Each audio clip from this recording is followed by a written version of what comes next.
रिज्क देने वाली ज़ात अल्लाह रब्बुल इज़्ज़त की है।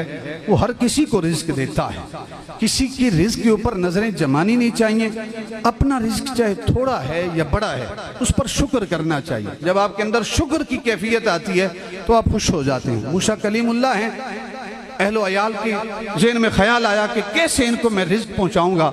अल्लाह रब्बुल इज़्ज़त ने इरशाद फरमाया, इमाम फ़खरुद्दीन राज़ी फरमाते हैं कि जो पत्थर पड़ा ना, इसके ऊपर अपना असा मारो, डंडा मारो। तो पत्थर के ऊपर डंडा मारा, अंदर से कीड़ा निकला। कीड़ा, उस कीड़े ने मुंह आसमान की तरफ उठाया है और वो कीड़ा क्या कहता है? वो कहते हैं सुबहान मन यरानी व यस्मउ कलामी व यअलमु मकानी व यज़कुरुनी वला यंसानी। पाक है वो ज़ात जो मुझे देख रही है, व यस्मउ कलामी, पाक है वो ज़ात जो मुझे सुन रही है, व यअलमु मकानी, पाक है वो ज़ात जो मेरे मकान को जानती है।